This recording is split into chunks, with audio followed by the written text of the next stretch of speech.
नमस्कार दोस्तों, कैसे हैं आप सभी। आशा करता हूँ स्वस्थ होंगे।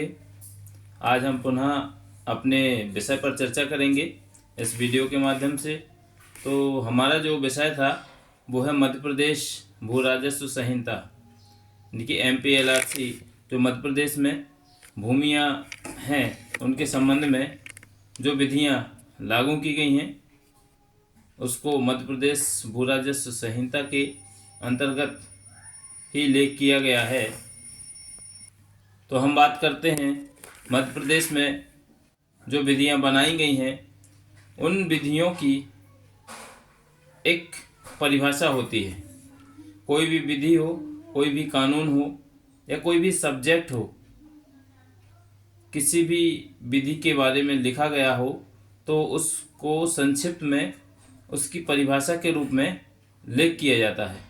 इसी प्रकार से जो हमारी मध्य प्रदेश भू राजस्व संहिता है उसे भी लेख किया गया है।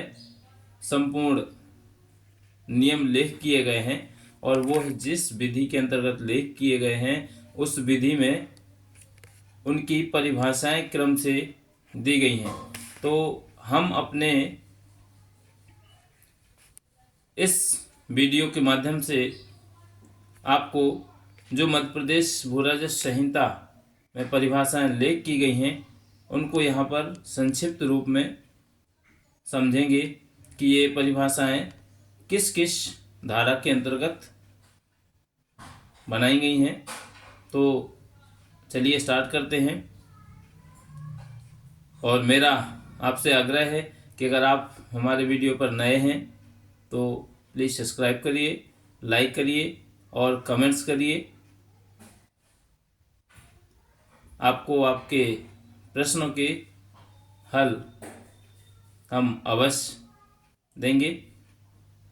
तो शुरू करते हैं कि किसी भी अधिनियम का परिभाषा पद उसका बहुत ही महत्वपूर्ण अंग होता है। उसमें प्रयुक्त कोई शब्द या शब्दबंध किस विशिष्ट भाव के व्यक्त करता है यह उसकी परिभाषा में दर्शाया जाता है। यह आशय का या अर्थ साधारण प्रयोग में आने वाले अर्थ से भिन्न भी हो सकता है। जो परिभाषाओं में आशय या अर्थ होता है वह साधारण बोलचाल की भाषा में उपयुक्त होने वाले या प्रयोग होने वाले अर्थ से भिन्न हो सकता है। उदाहरण के लिए अगर हम बात करते हैं आबादी भूमि का, तो आबादी भूमि का साधारण अर्थ होता है कि जिसमें व्यक्ति निवास करते हैं, मकान बने हुए हैं, जिसमें लोग निवास कर रहे हैं पुश्तैनियों से या पीढ़ियों से, जिसको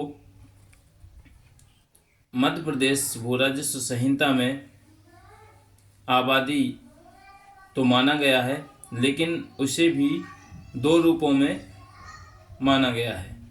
प्रथम जो आबादी है ग्रामीण क्षेत्र में आबादी को माना गया है कि जो आबादी जो लोग निवास कर रहे हैं ग्रामीण एरिया में, गाँवों में निवास कर रहे हैं, उनको आबादी के अंतर्गत लेख किया जाएगा।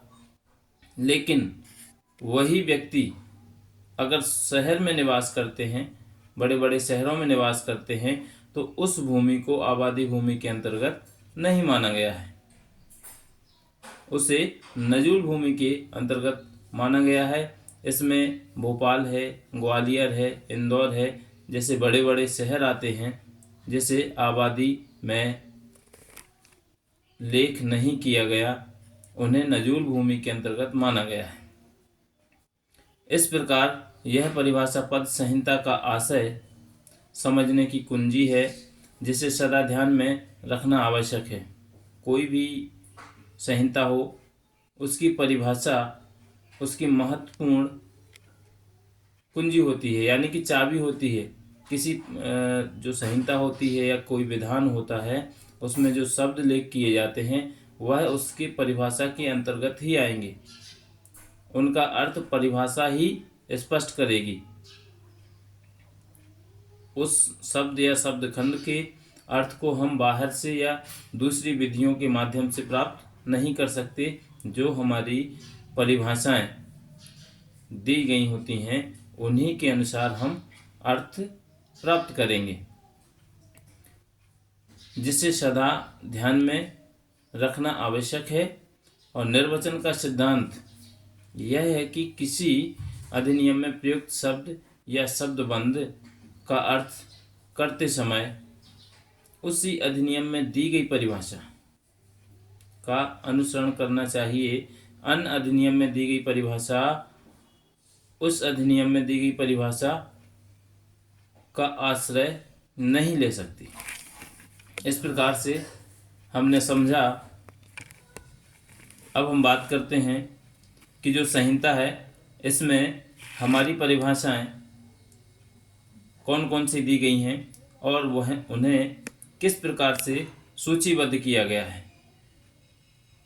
तो जो मध्य प्रदेश भू राजस्व संहिता है उसमें सबसे पहले जो परिभाषा दी गई है वह मात्र धारा 2 क्लॉज 1 में लेख है, लेकिन वह उक्त संहिता के यानी कि इस संहिता की संपूर्ण परिभाषा के अंतर्गत नहीं आती है।